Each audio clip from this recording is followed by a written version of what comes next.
Bapak Ibu Saudara-saudara, dalam sukacita kita untuk perayaan 169 tahun Injil masuk tanah Papua, saya mau ajak kita merenungkan ulang satu ayat saja menurut Kejadian pasal 1 ayat 26. Kejadian pasal 1 ayat 26. Yang sudah dapat katakan amin. Amin, betul. Separuh tidak buka Alkitab juga amin. Itu tipu itu. Karena hanya ada satu ayat, mari kita baca bersama-sama Kejadian 1 ayat 26. Berfirmanlah Allah, baiklah kita menjadikan manusia menurut gambar rupa kita, supaya mereka berkuasa atas ikan-ikan di laut dan burung-burung di udara dan atas ternak dan atas seluruh bumi dan atas segala binatang melata yang merayap di bumi. Demikian firman Tuhan. Berbahagia setiap orang yang mendengar firman, memelihara dan melakukan dalam hidup setiap hari. Shalom. Itu terlalu pelan itu. Shalom. Yang anak-anak shalom. Semuanya shalom. Ada anak sekolah minggu tanya saya bilang begini, pendeta, kalau manusia mati jelas, kalau bukan masuk surga berarti masuk, kalau bukan surga berarti, tapi kalau ayam mati dia masuk di mana Pak Pendeta? Itu juga bikin saya pusing itu. Jemaat, di sini tidak ada jemaat, ini kursi-kursi saja. Jemaat, kalau pertanyaan itu ditujukan kepada kita, ayam mati masuk di, ayam mati masuk di, masuk di, kalau dia mati di hutan tetap masuk di perut. Apapun jawaban kita, jawaban itu memberi pesan bahwa manusia berbeda dengan, manusia beda dengan, waktu cerita penciptaan, waktu Tuhan menciptakan ayam, dia cukup berfirman jadi ayam. Waktu cipta sapi, cukup berfirman jadi. Waktu cipta kucing, cukup berfirman jadi. Waktu cipta babi, cukup berfirman jadi. Tapi waktu menciptakan manusia, seolah-olah Tuhan hitung-hitung. Kenapa?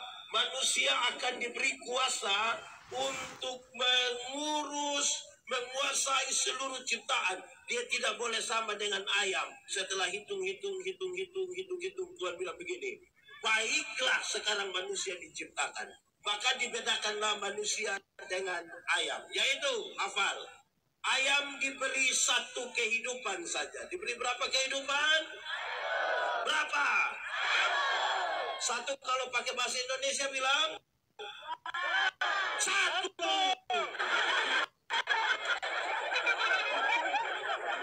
Ayam diberi berapa kehidupan? Pakai bahasa dom bilang. Tapi manusia diberikan 3 kehidupan sekaligus. Berapa kehidupan? 3 pakai bahasa Inggris bilang 2. Sekolah mana? Manusia diberikan berapa kehidupan? Apa itu? Hafal. 1. Manusia diberi tubuh yang hidup. Diberi apa? Tubuh manusia ini hidup semua. Dari ujung kaki sampai ujung. Semuanya hidup. Contoh, itu hari kita punya mama-mama berat badan hanya 27. Sekarang 73. Kenapa? Karena tubuh kita itu hari kita pakai celana nomor 27 karena perut kita rata saja. Sekarang perut seperti ada lapis 3. Satu di sini, satu di sini, satu di sini. Karena apa? Karena tubuh kita, yang ibu-ibu nona-nona baru cabut alis mata supaya jangan tumbuh lagi. Ternyata dia tumbuh kok tidak?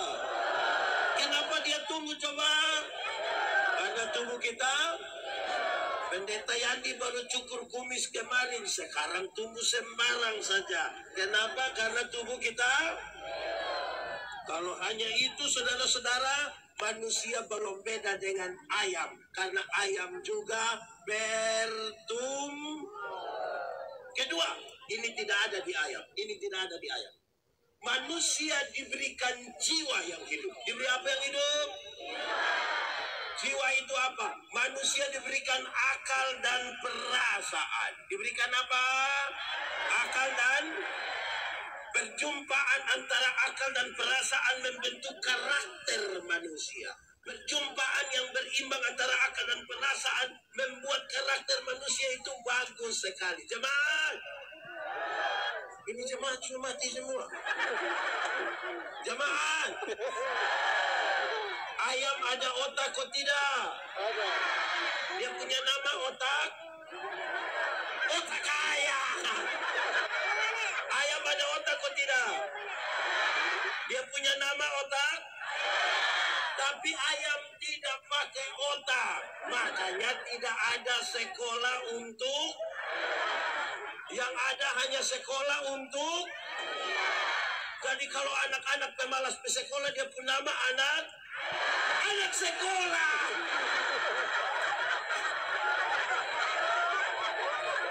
Ayam ada otak tapi tidak pakai. Ayam ada hati kok tidak? Dia punya nama, tapi ayam tidak pakai perasaan. Makanya ayam tidak pernah cemburu. Jemaat, pernah cemburu? Karena kita bukan. Ini yang bilang itu. Iya, sudah dua. Pertama tadi apa yang hidup? Ayam lagi ini anak. Yang pertama apa yang hidup? Tubuh yang hidup. Yang kedua apa yang hidup? Jiwa yang hidup. Yang ketiga, manusia diberi roh yang hidup. Diberi apa? Roh itu apa? Roh itu menghubungkan manusia dengan Tuhan Allah. Roh itu yang membuat manusia gelisah kalau dia tidak berdoa. Roh itu yang mendorong manusia untuk mencari Tuhan. Sekarang saudara lihat, punya tubuh yang hidup, punya roh yang hidup, punya jiwa yang hidup. Cukup di situ? Tidak, tambah lagi. Gambar dan rupaku kuberikan kepadamu. Gambar dan rupa itu artinya apa? Hakikat Tuhan Allah yang kekal dan kudus, sempurna dan mulia diberikan kepada manusia. Luar biasa kan? Tubuh yang hidup, jiwa yang hidup, roh yang hidup, mulia, tidak dibatasi oleh ruang dan waktu, kudus dan sempurna. Setelah jadi ciptaan yang bagus begini, Tuhan bilang begini, manusia, dunia dan segala isinya kuberikan kepadamu. Dunia mau baik tergantung siapa? Manusia juga. Dunia mau baik tergantung siapa? Dunia mau rusak tergantung siapa?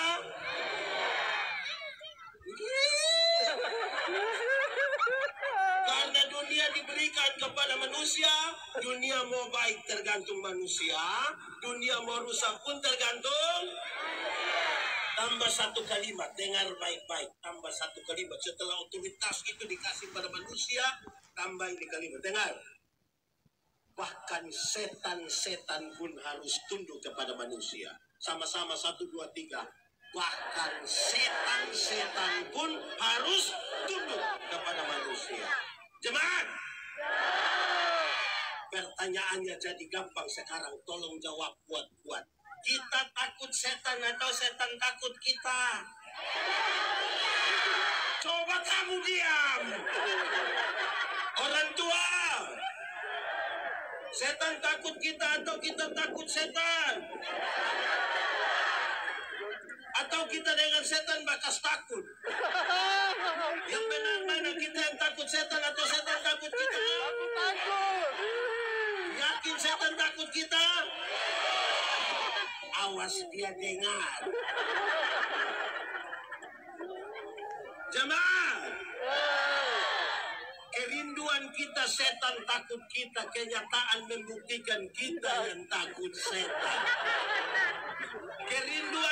kita menang lawan setan, kenyataan membuktikan kita kalah. Kenapa? Karena otot. Saudara lihat kenapa Injil kemudian menjadi penting. Karena manusia telah mengalami kerusakan otoritas Allah. Otoritas yang baik tadi, tubuh, jiwa, roh tidak dibatasi oleh ruang dan waktu, kekal, kudus dan sempurna, sudah menjadi rusak, bukan rumah. Sudah menjadi jemaat. Hakikat Tuhan Allah menjadi rusak pada manusia karena apa? Karena apa? DOSA. Dibaca. Jemaat. Pengertian dosa di Taman Eden itu gampang saja. Dosa ialah usaha manusia untuk melangkah melewati batas. Usaha manusia melangkah melewati batas, dia punya nama apa? Nama apa? Dosa. Tuhan bilang begini, manusia, dunia dan segala isinya, ini tanaman boleh kau makan, yang ini tidak boleh. Waktu dia mau langkah melewati batas, dia punya nama apa? Jemaat. Ada beberapa orang yang tukang minum sopi. Sopi itu di sini apa sopi? Sopi itu apa? Apa? Anak-anak. Mabok. Anak-anak. Siapa yang pernah dibeli kasih dia pun bapak cap tikus angkat? Ini rusak. Oke, jemaat. Ada beberapa orang yang biasa minum sopi, cap tikus itu datang tanya saya bilang begini, pendeta, yo, boleh minum sopi atau tidak? Saya bilang, saya tidak tahu lah. Pendeta apa kita tanya bukan jawab tapi bilang tidak tahu. Saya bilang begini, ada legenda Yunani tentang pohon anggur. Legenda itu bilang begini. Legenda ialah cerita yang latar belakangnya kita tidak tahu tidak apa, tapi pesan-pesan moralnya perlu kita pakai. Legenda itu bilang begini. Pengusaha anggur yang pertama di dunia ialah Nuh. Siapa? Waktu Bahtera itu kandas di gunung apa? Di gunung Ararat. Dia turun, air surut, Nuh turun, langsung tanam anggur. Hafal. Hari pertama Nuh siram pakai darah domba. Darah apa? Hari kedua Nuh siram pakai darah singa. Darah apa? Hari ketiga Nuh siram pakai darah monyet. Darah apa? Hari keempat Nuh siram pakai darah babi. Darah apa? Orang tanya bilang, Nuh, itu dia punya arti apa? Nuh bilang begini. Kalau engkau minum satu seloki. Tadi pakai darah apa hari pertama? Darah apa? Kalau engkau minum satu seloki, engkau akan tulus seperti anak domba. Karena itu tempat minummu di perjamuan kudus. Berbuatlah ini menjadi peringatan akan aku. Kalau berapa seloki? Kalau engkau minum 2 seloki tadi pakai darah apa? Singa. Engkau akan kuat seperti singa. Karena itu tempat minummu di pinggir-pinggir kebun. Orang tua dulu tuh kalau mau 2 seloki damping mau masuk. Waduh. Sebentar ini ada yang mau 2 seloki dong baku ajak di pinggir pagar baru. Kalau berapa seloki? Kalau engkau minum 3 seloki tadi pakai darah apa? Darah apa? Monyet pakai bahasa dom bilang kuda. Monyet bahasa dom bilang kalau engkau minum 3 seloki tadi pakai darah apa? Monyet. Itu tempat minummu di atas pohon. Karena angin jadi lebih banyak, dia putar goyang-goyang begini. Itu kalau minum miskin. Tapi so 3 saloki dia bilang ambil tahan, ambil. Betul. Di sini ada laki-laki ke perempuan. Dia pakai baju warna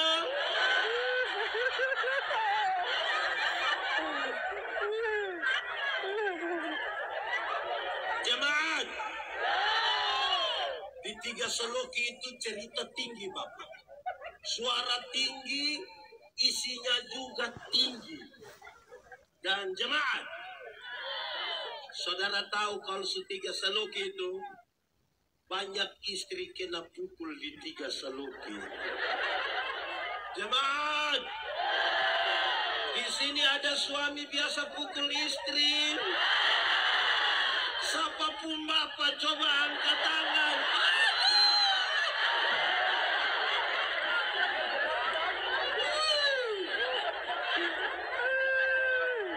Ini memang Ibu Pendeta, memang Injil butuh betul. Atau sebalik pertanyaannya, ibu-ibu, siapa yang biasa kena pukul dari suami coba angkat tangan. Jangan. Berani angkat tangan pulang kena pukul ulang. Itu kalau berapa saloki? Kalau engkau minum 4 saloki, tadi pakai darah apa? Babi pakai bahasa Indonesia bilang? Pakai bahasa Inggris bilang? Pakai bahasa Dom bilang? Pakai bahasa roh bilang?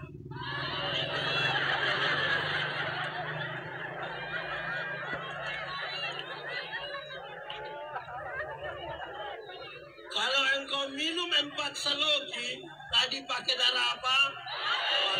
Permisi, minta maaf. Lihat babi itu makan di mana, tidur di situ, muntah di situ.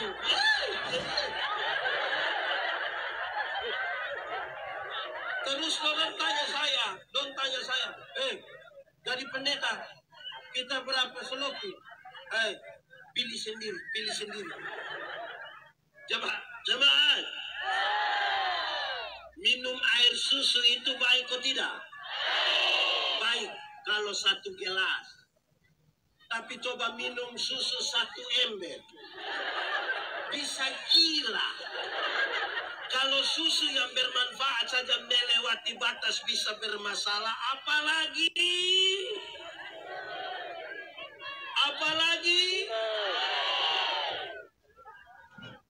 Bapak Pendeta, kami hanya 1 saloki sa Bapak, tapi ulang-ulang. Jemaat, setelah dosa itu ada karena manusia melangkah melewati batas, manusia menjadi penakut. Karena orang takut itu biasa buat sembarang saja. Jemaat, dengar. Tolong jawab, ini saya pun video beredar luas karena ini barang. Saya bilang begini, jemaat, kalau tangan kanan gatal artinya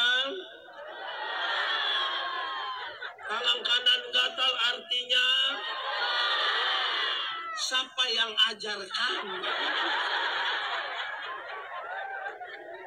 Kalau tangan kanan gatal artinya dapat uang, maka orang koreng itu pasti kaya raya. Karena bukan tangan kanan saya yang gatal, semua gatal habis itu. Teman, Alkitab kasih tahu satu-satunya cara untuk dapat berkat adalah kerja. Apa? Kerja, bukan bagatal, kerja. Amin. Jemaat, kita baca Alkitab, dia bilang begini, doa orang beriman itu seperti panah-panah api yang membuat roh-roh jahat di udara itu berjatuh. Iblis takut doa, tapi dengar dulu, banyak ibu-ibu hamil keluar malam orang tidak berdoa. Dorang ambil paku 10 senti tusuk kita. Betul. Di Papua ada, di Sorong ada, di Dom ada. Banyak. Itu ibu ada di sini. Tunjuk ibu-ibu.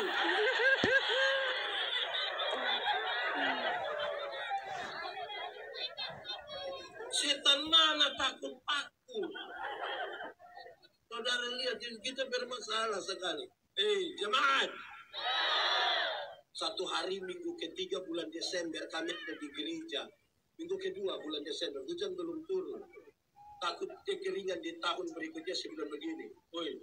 Hujan belum turun Orang bilang proyek Pak, proyek. Jadi saya heran apa urusan hujan dengan proyek.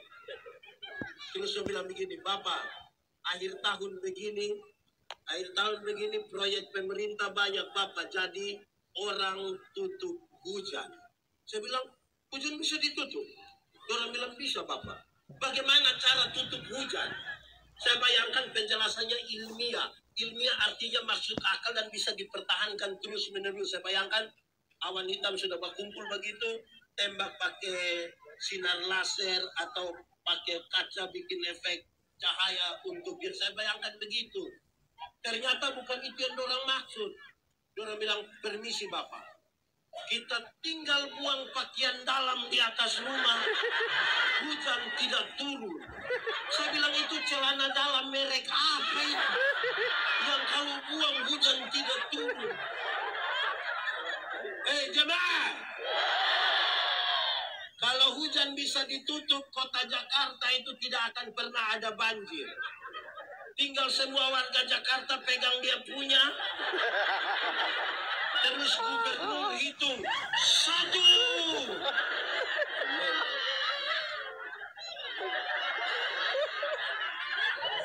Jadi saudara-saudara, ketakutan itu membuat kita jadi sembarang. Jemaat, saudara lihat, ketika tubuh, jiwa, roh jatuh di dalam dosa, dan manusia kehilangan kemuliaan Allah, bagaimana keadaan tubuh, jiwa, roh, supaya kita lihat Injil itu seberapa pentingnya dalam kehidupan kita. 1. Tubuh yang terkontaminasi dosa, tubuh yang sudah jatuh di dalam dosa, mengalami 2 pergeseran. Mengalami berapa pergeseran? 1. Tubuh yang jatuh dalam dosa itu melecehkan perempuan. Sama-sama 1, 2, 3. Melecehkan perempuan. Tuhan bilang begini, Adam, kenapa kau makan ini buah? Dia bilang begini, itu perempuan yang Tuhan kasih itu yang bawa masalah. Ini kalimat yang sangat berbeda ketika pertama kali Adam baru melihat Hawa. Waktu Adam baru lihat Hawa, dia bilang begini, dialah tulang dari tulangku, daging dari daging. Itu waktu belum jatuh dalam dosa. Dia bilang, Hawa, engkau punya tulang itu satu tulang, engkau punya daging satu daging. Kalau engkau sakit, saya ikut sakit. Kalau engkau senang, saya ikut. Itu waktu belum jatuh dalam dosa. Waktu jatuh dalam dosa, Adam bilang, perempuan sumber masalah, perempuan racun. Bayangkan kalau racun dunia banyak begini. Jemaat, pernah dengar laki-laki anggap remeh perempuan? Siapapun Bapak coba angkat tangan.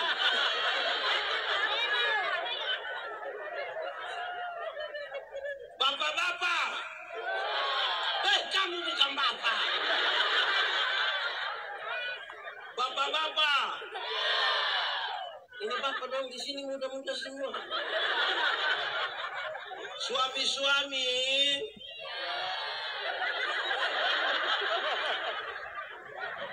dong sudah terlalu kepingin jadi suami. Belum tahan-tahan dong punya kerinduan ini.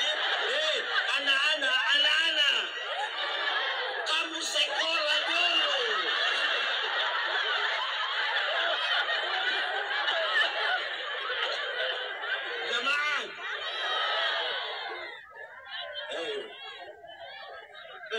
sudah.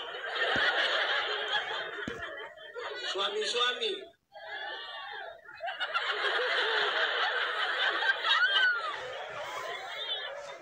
Istri itu diciptakan sebagai penolong. Cita-cita dan harapan suami tidak akan tercapai kalau tidak ditolong oleh seorang. Karena itu bapak-bapak dong tolong sayang istri sendiri, jangan orang lain punya.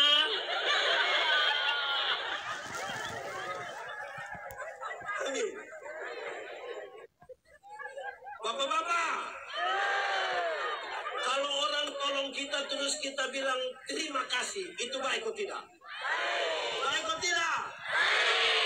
Kalau begitu saya mau tanya, siapa punya suami yang pagi-pagi istri buat habis kopi terus dia punya suami bilang, mama terima kasih? Ada? Ada? Ini sudah. Ini suami ini, istri bikin kopi dia tidak terima kasih. Tapi kalau dia pergi ke sorong makan satu warung, sudah bayar lagi, terima kasih lagi. Kadang-kadang dia janji itu mbak, bilang mbak, datang lagi. Di sini ada, itu bapak ada di sini. Dia paham apa?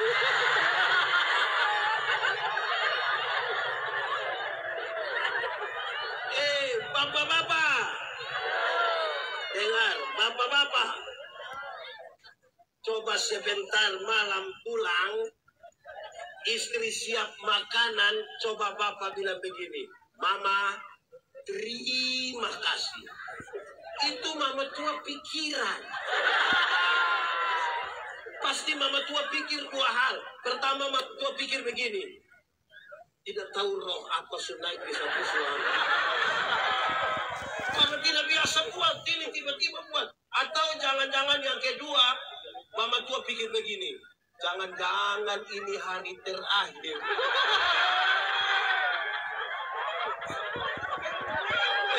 Jemaat, kalau hari ini masih ada laki-laki anggap remeh perempuan, minta maaf.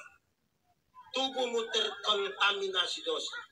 Dan Injil itu sangat penting bagi hidup. Kalau hari ini laki-laki bilang begini, kamu perempuan ini sekolah tinggi-tinggi juga sama, pulang datang masuk. Pernah dengar itu kalimat? Atau sendiri ngomong?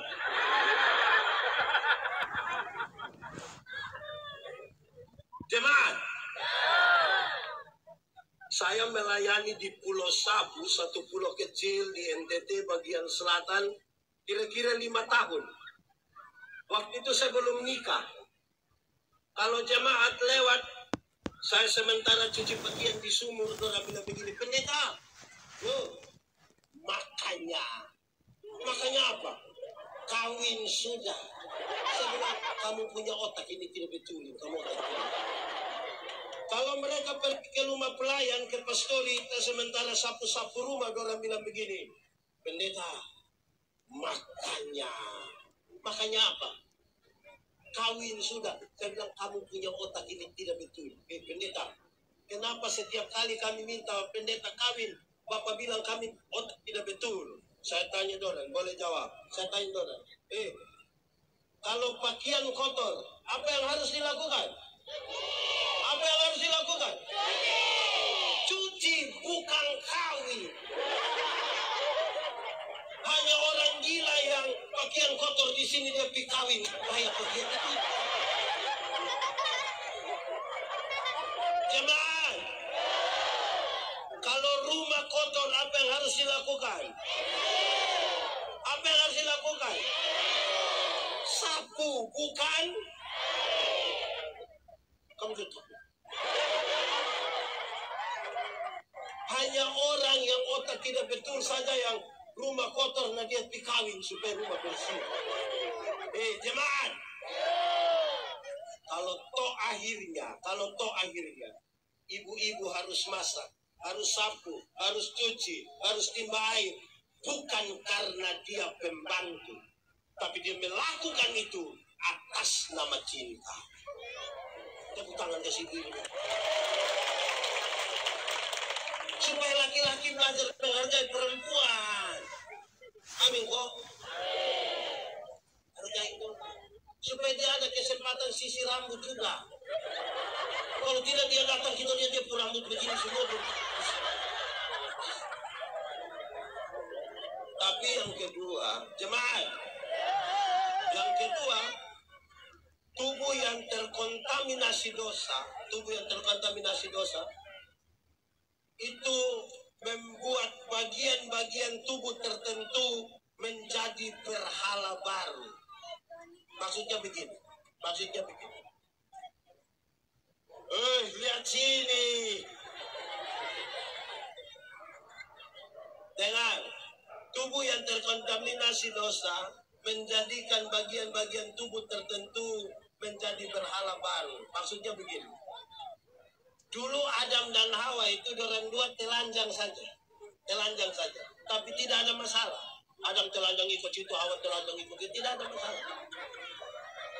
Kita punya sekarang ada pakai pakaian mahal-mahal, bagus-bagus semua, tapi masalah macam punya banyak.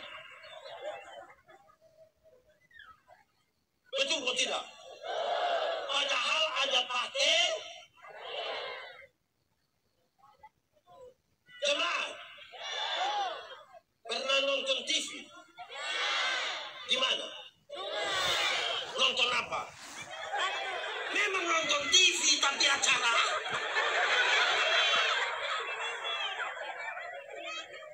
Coba saudara ikuti semua iklan kecantikan kulit di televisi. Semua iklan kecantikan kulit di televisi mengarahkan saya dan saudara untuk ambil kesimpulan seolah-olah kalau orang kulit putih itu lebih baik dari orang kulit hitam. Warna kulit jadi berhala baru. Akhirnya setiap kali yang kulit putih berdiri di depan, itu yang kulit hitam macam gelisah bagaimana? Warna kulit saja jadi berhala baru. Ada lagu dulu bilang, biarlah yang hitam, jangan harapkan. Mau pakai oker juga tidak bisa. Saudara pakai pemutih minta maaf di wajah saja, leher ke bawah gelap lagi. Belajar untuk menerima kita punya keberadaan. Jemaat, coba ikuti semua iklan kecantikan rambut di televisi. Semua iklan kecantikan rambut di televisi mengarahkan kita untuk ambil kesimpulan seolah-olah kalau orang rambut lurus lebih baik dari kita yang rambut keriting. Saya protes. Saya berkhotbah dalam banyak acara mendorong budaya positif Valentine. Saya bilang begini, di hari kasih sayang yang paling akan menikmati belayan seorang suami adalah mereka yang rambut keriting, bukan yang rambut lurus. Pendeta, kenapa bisa begitu? Iya, yang rambut lurus itu mungkin karena lurus kita belain tidak terlalu indah lah, tidak terlalu indah. Licin, sayang,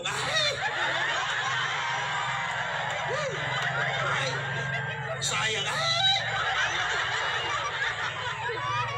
Yang keriting itu dibelain menari, terkenang sepanjang masa. Saya jangan gelisah kalau kita rambut. Tuhan tidak pernah salah. Apa pesannya? Dengar, jemaat. Kalau hari ini masih ada orang kulit putih merasa lebih baik dari kulit hitam, minta maaf, tubuhmu terkontaminasi dosa. Engkau bermasalah dengan hidup. Kalau hari ini yang rambut lurus merasa lebih baik dari rambut keriting, engkau terkontaminasi dosa. Karena kita tidak pernah meminta. Tidak pernah.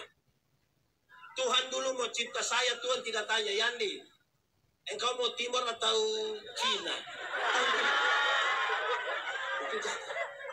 Amin kok tidak? Makanya saya punya ini tidak tahu keriting atau lurus.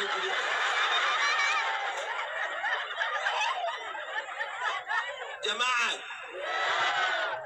menerima diri sendiri baru kita bisa tahu apa yang Tuhan taruh pada kita untuk kita eksplor itu menjadi berkat bagi banyak orang dan memuliakan nama Tuhan. Amin. Hei jemaat, saya mau kasih tahu saudara, saya Timur, ini ada yang Papua, ada yang Jawa, ada yang Sumatera, Kalimantan, Sulawesi, Manado, Filipina, manapun, tidak jadi soal. Karena kita semua Tuhan berikan menurut gambar dan rupanya atas kita semua untuk kita merawat ini. Tidak boleh hari ini ada orang Indonesia Barat merasa lebih baik dari Indonesia Timur. Karena apa? Kita tidak pernah meminta untuk menjadi Indonesia Timur. Tidak pernah. Amin kok? Begitu. Belajar menghargai keberadaan diri kita. Hei, jemaat. Jemaat. Tadi saya baca di panitia dompung ini baju ini tulis bilang apa lagi? Kuat sedikit. Bekerja apa? Bersama dan dengar. Bekerja bersama dan sama-sama bekerja itu butuh hati yang sama. Karena apa? Dengar. Kita bisa duduk sama-sama tapi belum tentu hati kita sama. Jangan ada dusta di. Ingat, tidak semua senyum tulus. Kita datang, kita bilang slow. Orang bilang slow. Kita lewat baru separuh. Betul? Jemaat. Mengelola perbedaan itu harus seperti makan kolak. Tahu kolak? Pernah makan kolak? Kolak terdiri dari apa? Pisang, ubi, santan, gula, kaki. Ulang-ulang. Kolak terdiri dari pisang, santan, gula, ubi. Sudah jadi dia punya nama?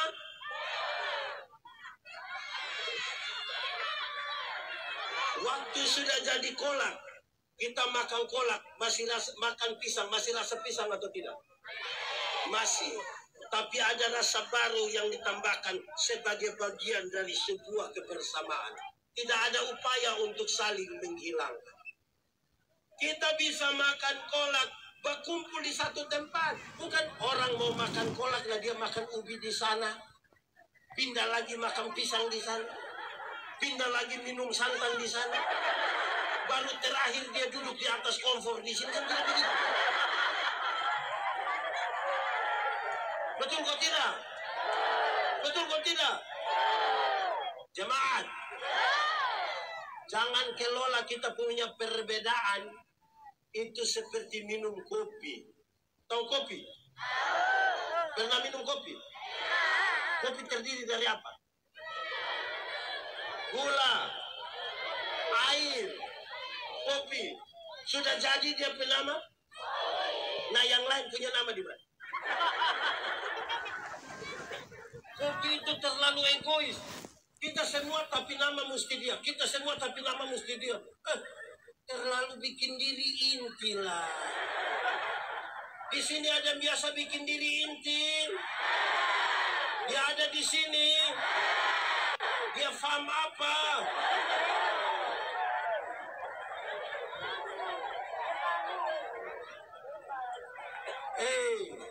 Jemaat, mari kita bangun duluan pemahaman yang benar tentang kemanusiaan. Jemaat, jemaat. Ini orang tua donju satu, ini orang tua benar. Orang tua, Ini orang tua dong kalau kita tanya, Bapak, anak ada berapa? Bapak bilang, anak ada 4 orang pendeta. Orang sudah kerja di mana? Aduh, puji Tuhan, Pak Pendeta, anak 4 orang, yang 3 sudah jadi manusia. Anak 4 orang yang sempat jadi manusia. Lalu yang satu apa? Yang satu, saudara lihat, cara pandang mulai rusak. Kalau dia jadi polisi, manusia kok bukan? Jadi tentara, jadi anggota dewan, jadi bupati. Tapi kalau kamu tamat SMA, aku tidak ada kerja, kamu pun bapak bilang kamu bukan manusia. Cara pandang kita mulai rusak. Jemaat! Bahkan di tempat sekolah yang rumah bersama untuk orang belajar, kadang-kadang pelecehan terhadap kemanusiaan terjadi di situ. Contoh, musim hujan, ini guru-guru dong ini. Orang suruh anak-anak rapi-rapi, bersih-bersih itu lantai sekolah. Pas mau masuk kelas, anak-anak buka sepatu, ibu guru pakai sepatu. Betul? Sekolah di sini juga sama. Di sekolah mana itu? Itu ibu atau pak guru ada di sini. Tunjuk.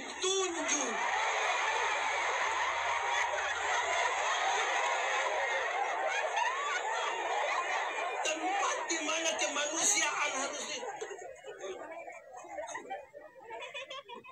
tempat di mana kemanusiaan mesti dirawat, justru di situ kita merusak kemanusiaan. Jemaat, zaman sekarang di kota-kota ini, di kota-kota ini, bahkan berat badan saja jadi berhala baru. Berat badan, seolah-olah seorang perempuan cantik itu harus tinggi 170 cm, berat badan 48 kg, jadi proporsional sekali. Akhirnya banyak ibu-ibu di kota tidak makan malam. Orang hanya telan ludah malam. Terus asam lambung naik di sini, baru orang bilang, dalam nama Yesus tidak akan sembuh.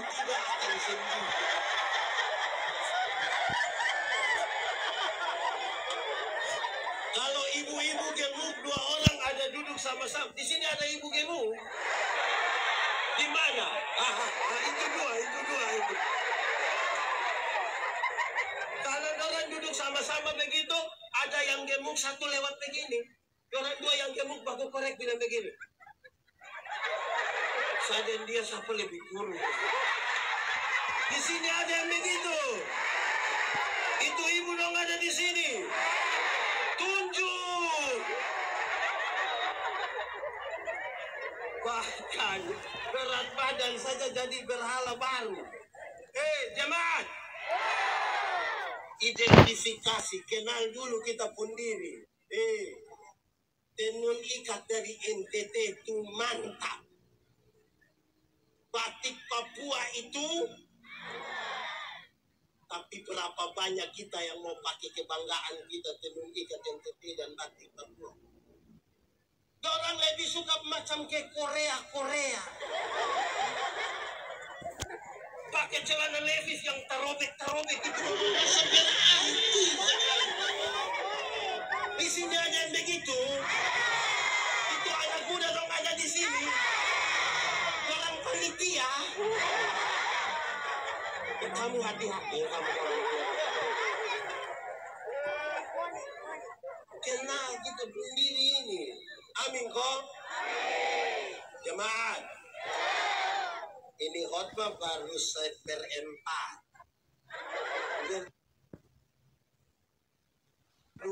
Saya khotbah terus.